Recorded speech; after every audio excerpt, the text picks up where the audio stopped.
Hello there, how you doing? Chaba here, hope you're still doing great. This is going to be part 2 of teaching you the caged chords and the minor chords which I mentioned in the first part. So let's get right into it. So in the last part we finished with the G major chord, and then now we're moving to the E major chord. So as you can see, this is the shape that my hand is taking, right? So I'm going to spell out where my fingers are. So you're going to place your second finger on the second fret of the A string, and then you place your third finger on the second fret of the D string, and then you place your first finger on the first fret of the G string, and then you play the high E string open, right? And then you also play the low E string open, so you play everything. This is the E chord, the E major chord. Very beautiful, very beautiful. Right, that's the shape right there in your thumb. You see my thumb is pointing up. All of these things are important. Right, so that was the E major chord, and then now we're going to move to the D major chord. Right, so that's the shape that my hand is taking. Remember, I already know these chords, so that's why I just put my hand like that. So eventually you should also know them like that. So so to play the D major chord, so you're gonna play the D string open, right? And then you're gonna place your first finger on the second fret of the G string, and then you place your third finger on the third fret of the B string, and then you place your second finger on the second fret of the high E string, right? That's the shape they're gonna make. It's a diamond. I call it a diamond shape, right? And then you strum down like that. Sounds beautiful as well.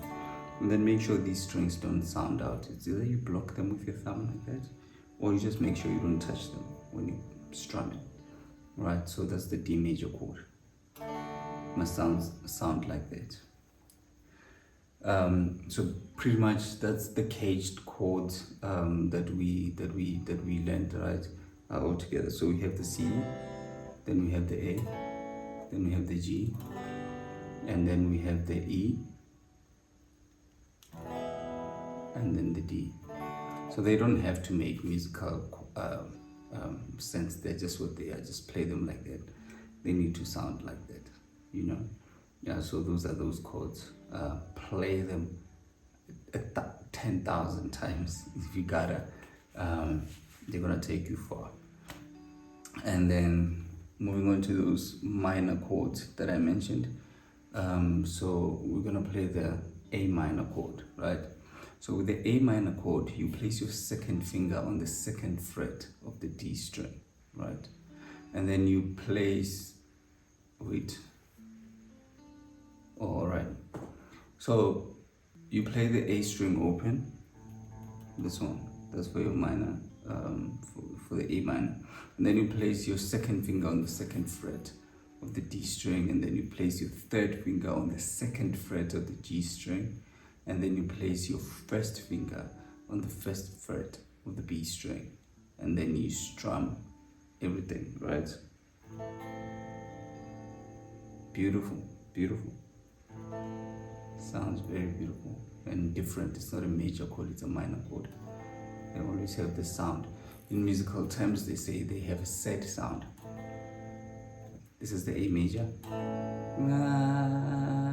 And then this one.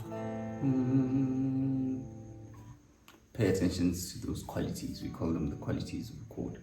Right, so that was the A minor chord. And then with the E minor chord, what you do is that you play the low E string open, and then you place your second finger on the second fret of the A string, and then you place your third finger on the second fret of the D string, and then you play the G, the B, and the high E string open, right?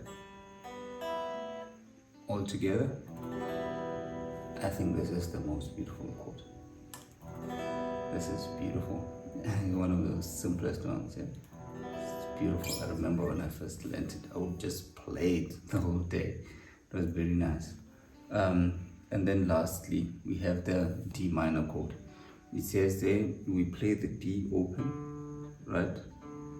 We play the D open, and then we place our second finger on the second fret of the G string, and then we place our third finger on the 3rd fret of the B string, and then we place our first finger on the 1st fret of the high E string, and then oof,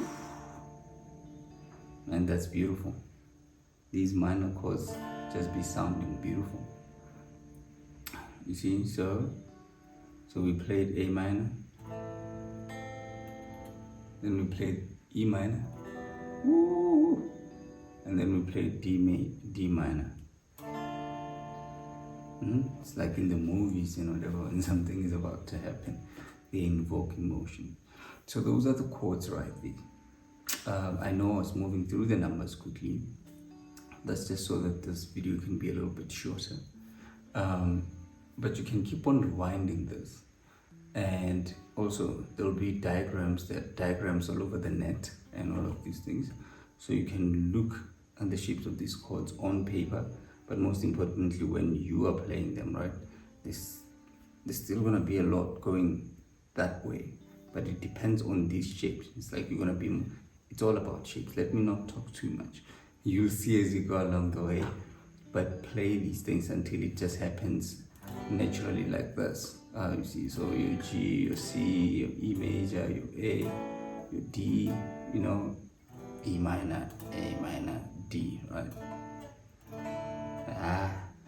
I'm missing it, you see. So you need to make sure all of these things come out smoothly and stuff in your hand until it becomes muscle memory. You don't necessarily have to think about it. You get what I'm saying? That was the C major chord. So, am I missing anything? The fingering is important. Don't use the fingers that you like. Use the ones that I showed you. They're gonna come in handy. So this is the 1st finger, 2nd finger, 3rd finger, 4th finger, and the thumb. The grip is also very important. But I'm just gonna make another video about the grip. So you watch that also, and